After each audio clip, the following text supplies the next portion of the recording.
Cerita ini berawal dari kisah si Hutch yang tenggelam di dalam rutinitasnya. Walaupun kehidupannya sudah mapan tanpa kekhawatiran, tetapi tampak Hutch tidak bahagia dan terdapat perang batin di dalam dirinya, sampai tiba-tiba sesuatu terjadi. Rumahnya si Hutch kemalingan. Si Hutch berniat menghentikan malingnya pelan-pelan, tapi ketahuan, dan si Hutch pun dirampok. Tiba-tiba malingnya diterjang dan diketekin sama anaknya si Hutch. Melihat itu, si Hutch hampir aja mau gebukin malingnya, tapi entah kenapa dia berhenti dan menyuruh anaknya melepaskan malingnya. Akhirnya para maling itu pun pergi membawa barang curiannya. Anaknya pun kecewa karena ayahnya malah melepaskan maling-maling tersebut. Atas kejadian tersebut, Hutch pun galau karena hampir saja keluarganya celaka. Tetapi saat hendak berangkat kerja, si Hutch dikomen nyelekit sama tetangganya. Katanya kalau yang kemalingan itu rumahnya, pasti dia tidak akan diam saja. Begitu pula di tempat kerjanya. Hutch bertemu dengan adik iparnya yang bernama Charlie. Si Hutch dibilang cemen sama si Charlie. Ini membuat Hutch makin frustasi. Charlie lalu memberikan pistol pada Hutch dan menyuruh Hutch menyimpannya untuk berjaga-jaga. Setelah itu, Hutch bertemu pemilik kantornya bekerja. Mereka berbincang sedikit tentang Hutch yang ingin membeli kantor tersebut supaya Eddie bisa pensiun.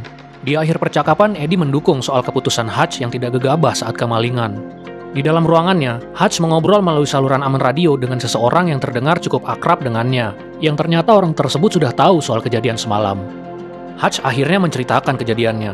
Ternyata, Hutch tidak jadi gebukin malingnya karena Hutch dapat melihat pistol yang ditodongkan kepadanya tidak ada pelurunya, yang membuat Hutch mengerti kalau malingnya mungkin hanyalah orang-orang yang gegabah. Sesampainya di rumah, anaknya Hutch yang paling kecil lapor kalau sepertinya gelang kesayangannya terbawa maling kemarin. Kegundahan Hutch pun memuncak, dan Hutch memilih untuk melakukan sesuatu. Ia kembali ke tempat bapaknya. Untuk mengambil lencana dan pistol, bapaknya memergoki, tapi lalu mempersilahkan keputusan anaknya. Hutch lalu bergegas naik busway ke tempat-tempat tato untuk mencari info tentang malingnya. Karena saat kemalingan, si Hutch sadar kalau malingnya punya sebuah tato di tangannya. Akhirnya sampailah si Hutch di sebuah tato yang dimiliki Pak Budi. Seorang aki-aki veteran militer yang lagi duduk di situ sadar kalau lencana yang ditunjukkan Hutch udah kadaluarsa. Pak Budi pun mengancam mau mukulin si Hutch. Hutch membalasnya dengan mencoba bernegosiasi.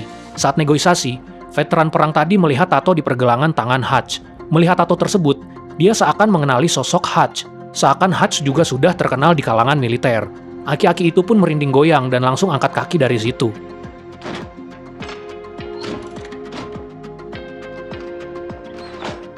Pak Budi yang ikutan ciut pun membantu si Hutch memberi info tentang malingnya. Setelah mendapat info, Hutch langsung menyerbu rumahnya si maling.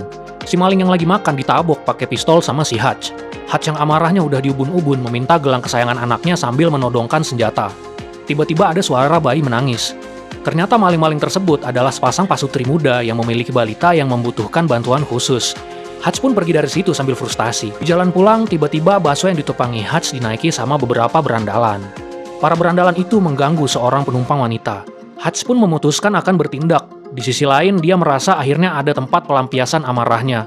Walaupun memiliki pistol, Hutch memilih membuang pistolnya dan hendak menghajar para berandalan tersebut dengan tangan kosong. I'm gonna fuck you up.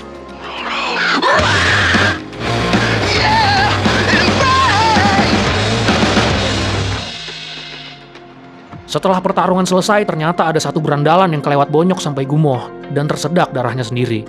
Hutch pun membantu berandalan tersebut supaya dia selamat. Lalu Hutch pergi pulang meninggalkan para berandalan itu. Saat sampai di rumah, Hutch dipergoki istrinya pulang dengan babak belur. Istrinya tampak sudah maklum sambil mengobati luka-lukanya si Hutch.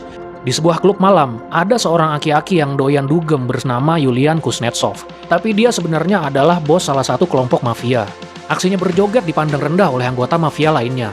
Mendengar itu, tanpa pikir dua kali dia menggorok salah satu pengunjung di situ hanya demi membuktikan kebrutalannya. Melihat itu pun para anggota mafia tadi langsung menarik kata-kata yang telah mereka lontarkan. Saat sedang berpesta di klub miliknya itu, Yulian dapat telepon penting dari sebuah rumah sakit. Nah, ingat kan bocah yang tadi ditolongin sama si Hutch walaupun digebukin? Dia sakaratul maut di rumah sakit. Dan dia ternyata adalah adiknya Yulian. Yulian kesel banget adiknya bonyok. Lalu Yulian gebukin teman-teman adiknya sambil nanya siapa yang ngelakuin ini semua, dan nanya gimana cara nemuin pelakunya. Ternyata salah satu berandalannya nemuin kartu busway-nya si Hutch. Dari situ Yulian udah megang identitasnya si Hutch. Hutch seneng banget karena akhirnya dia sudah bertindak dengan benar. Sesaat setelahnya Hutch dapat telepon dari orang yang di radio. Kalau berandalan yang dipukulin si Hutch punya koneksi orang nggak biasa. Kalau nggak percaya tanya aja ke tukang cukur. Hutch lalu datang ke tukang cukur. Ternyata tukang cukur yang dimaksud ternyata super tahu akan segalanya. Tukang cukur itu lalu menjelaskan siapa sosok Yulian sebenarnya. Di sini kita jadi tahu lebih dalam soal Yulian. Julian ini adalah seseorang yang sangat berbahaya. Julian adalah seorang bos mafia yang lagi punya kerjaan jagain aliran duit sindikat mafia lainnya. Dia bertugas jagain duit-duit itu dengan upah dia dapat imbalan duit dari sana. Walaupun sebenarnya, dia pengen tugasnya cepat selesai karena dia pengennya pensiun. Tukang cukur juga menjelaskan kalau si Julian lagi nyariin si Hutch, dan harus dapet karena kalau nggak nanti pamornya di sindikat mafia turun dan Julian bisa kehilangan upahnya. Seorang hacker anak buahnya Julian yang kita sebut saja Juminten, udah nemuin data-data yang berkaitan dengan kartu Baswe tadi. Kartu Baswe tadi ternyata punya ayahnya si Hutch, dan data yang ditemukan menjelaskan kalau si Hutch adalah orang biasa-biasa saja. Julian nggak percaya dan nyuruh anak buahnya telusuri lagi. Juminten akhirnya telusuri lebih jauh lagi sampai ke pusat data negara. Setelah ditemukan, ternyata Hutch ini punya masa lalu yang sangat kelam dan kejam. Juminten auto kena mental dan langsung mengundurkan diri saat itu juga. Sedangkan Julian yang tahu itu semua hanya sedikit terganggu dan menelpon anak buahnya yang lain untuk tetap menangkap si Hutch. Hutch yang telah mengetahui tentang Julian mulai khawatir tentang keselamatan keluarganya karena dia berhadapan dengan mafia. Dia mencoba mengajak keluarganya berlibur ke luar negeri ke tempat yang lebih aman, tapi ternyata sudah terlambat. Rumahnya didatangi anggota mafia bersenjata anak buahnya Julian. Hutch bergegas menyuruh keluarganya bersembunyi di basement rahasia miliknya. Hutch lalu berhadapan dengan para anggota mafia bersenjata tersebut. Dengan sengitnya, Hutch menandingi para anggota mafia tersebut seorang diri.